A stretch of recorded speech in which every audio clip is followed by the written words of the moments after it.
new light. They started looking very beautiful to me. And the more time I spent with these pieces outside of the game, maybe playing with them in ways that weren't originally intended by the game rules, I began realizing that it wasn't code that was transmuting these odd materials into games. It wasn't numbers that were the blocking issue. When it came down to it, what we were really talking about was rules. It was a matter of determining where and how pieces were moved, or what their movements would signify. And soon after, I sort of figured out that the rules themselves were the sort of key to what games were. And it was through rules that the designer could manipulate not just play, not just the act of play, but also people. It's sort of a quasi-evil realization that the act of making a game is the act of manipulating the people, the players of that game. But it was the kind of quasi-evil realization that was sort of necessary to rekindle my love of games and sort of reignite what I hope to be a lifelong fascination with the pursuit of creating these. Now I want to talk a bit more in depth about rules before we really get into the meat and bones of this. This is sort of my handcrafted definition of what game design is. And to put it verbosely, it's that it's an imposition of rules onto what I refer to as the chaos of play, with the effect of eliciting sort of a desired player behavior, something that you want the player to do, that you set up rules in order to cause the player to do it. And this definition and a lot of the speech I'm using is sort of peppered with the words game and play, and I'm creating a very conscious distinction between these two words. In sort of Anglo-Saxon English, we tend to think of these two words as being as having this distinction, whereas in other languages they might not. But here I actually do want to drive this distinction. The main thing here is that play is defined as something that has no structure.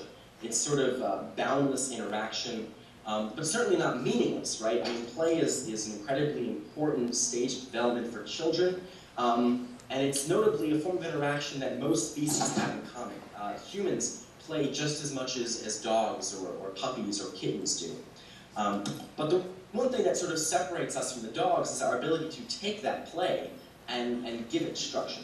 And the way we do this is we sort of impose limitations on the activity.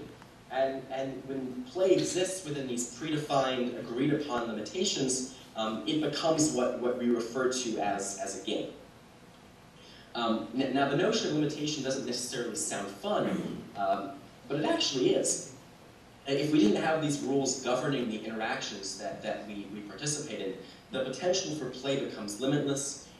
We are literally inundated with choice, and we have so many decisions to make that we often make none at all. We sort of float through the ether of play.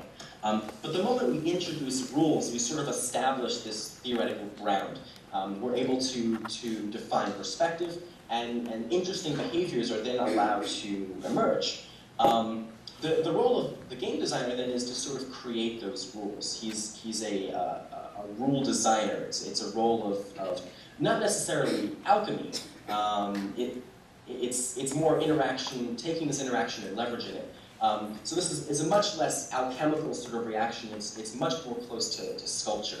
It's this idea of carving away at formless mass to sort of attain shape and meaning. And that ultimate shape and meaning that you get out of this formless shape is, that's game. And that's what I love. And that's sort of how I got into this. Started back at a company called Area Code, which Martin might have mentioned. This company worked on a lot of various casual games, as well as games that sort of created some unique interactions between the player's real world and sort of a fictional game world. Be this players out on a virtual ocean but hunting real-life sharks, or playing on a virtual game board which lights up in real time as an episode of Sopranos plays on the television. From here I went back to sort of my non-digital roots at The Escapist. This gave me a great opportunity to work very intimately with dice, with playing cards, even with index cards, building entire games around the sort of core mechanic of just drawing arrows on an index card. It made for a very eye-opening experience as a game designer. And then in 2009, or late 2008, I ended up at Zynga. As Martin mentioned, worked on Scramble and Cafe World. Cafe World is still one of the largest games on Facebook. I'm proud to say I think there are still 6 million people playing it every day, which is phenomenally gratifying and humbling on a daily basis. Which brings us to today, where I'm at Playdom, working on things that I can't actually talk about, unfortunately. And you know, I'd like to think that ultimately throughout all of this, I've sort of redeemed the wishes of the younger version of me. That, you know, he's smiling in this photo, and I would hope that he'd approve of the choices that I've made as a young adult. So I guess the question now is back to our key point. Why this particular direction? Why social gaming specifically? And why do I care so much about this genre that I want to talk to you all about it today? Well, to begin, it's kind of a big deal, this whole social game thing. In general, the reach of Facebook alone is quite astonishing.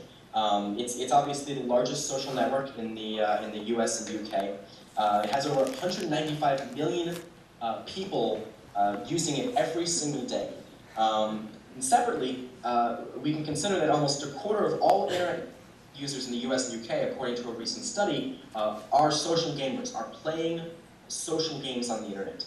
And of these, nearly half of them will log into social networks specifically to play social games. So for half of these users, social networks exist as a medium through which to play these social games. And what this all adds up to, besides an obsolete and irrelevant pie graph, is a massive, massive audience. And there's potential here, sort of mass market potential that's usually unseen in the gaming space. And one of the nice things that happens with this sort of wide-reaching audience is unprecedented diversity. We're seeing trends that are sort of continued over from the casual gaming space, as far as a more even playing field between men and women, and between people of various ages in this space. But it's not just the leveling, it's also a definite trend towards older female gamers. One study has actually proudly concluded that the average person playing social games is a 43-year-old woman. And if you want to talk about opportunity, then we have to consider the raw opportunity of being able to create a game that Nicole Kidman, now 43, I think 42 and a half technically, might play. It's a very humbling notion that in the social game space you were designing games for Nicole Kidman. But you're also designing games that you hope Nicole Kidman will actually pay money for. Because whereas the rest of the game industry right now is sort of buckling under the pressure of a poor economy, social game companies like Playdom, Zynga, and Playfish have been seeing remarkable success over the past year. It's partly due to this sort of unconventional business model. Social games are free to play, but they offer additional items, boosts, and customizations for small amounts of money at a time. Now this isn't an idea that's for everyone. Only 28% of social gamers have actually spent real money in social games. But the trick to this is that for that 28% of users, anyone who spends once, they become sort of exponentially more likely to spend again, and still even guaranteed to spend a third or fourth time to a certain degree. And what ends up happening is these highly engaged, highly monetized users end up compensating for the sort of the frugal majority. The result is that virtual goods are currently on track to generate $1.6 billion in US revenue alone in the year 2010.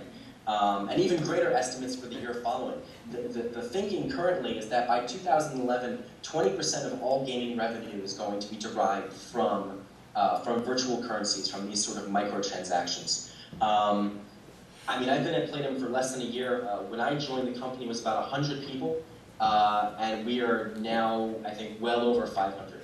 So there's this sort of explosive growth being seen around these companies, and a lot of it has to do with the fact that, you know, this is actual profit, this is real money. we're seeing a sort of honest-to-goodness explosion of success in this space, and it's very exciting to be a part of. Unrelated to anything, here's me waiting out in the freezing cold for a Nintendo Wii on launch day. Never gonna do that again, but I just wanted to remind you guys, you know, that's me, I got a face and all. So I guess the bigger question now to answer is what exactly do we mean when we refer to a social game? Why am I potentially, quote-unquote, whenever I say the term? And the main problem is it's actually a pretty terrible name for this genre. For two reasons. One, it was already taken. Back in 2004, when Facebook was still Harvard exclusive, and people still even knew what Friendster was, game designers Eric Zimmerman and Katie Salen published this amazing textbook on game design called Rules of Play. And in this textbook, they discussed these sort of childhood developmental games focused on so much of the intricate social underpinnings of our grade school classes. You know, these are games like Red Rover, right? You know, two groups of school children, or I guess adults, in this case, stand in line, clutching hands. One group calls over an individual from the other group, and that individual tries to run forward and break through the line of people. Games like Telephone, which involves sort of like this sort of intimate whispering between one member of a chain to another, to sort of study the disintegration of information over a long enough line, sort of signal-to-noise ratio, if you will. And 7-Up, that ultimate of grade school or elementary games of, you know, will I get picked, will I not get picked? Who picked me? I don't even know. There's just so much of this sort of energy. These games involve these decisions that carry a definite social weight for all their, you know, for all their childhood, adolescence energy. There's a definite social message being sent in all these games, and strategies that had the potential to really buck the trends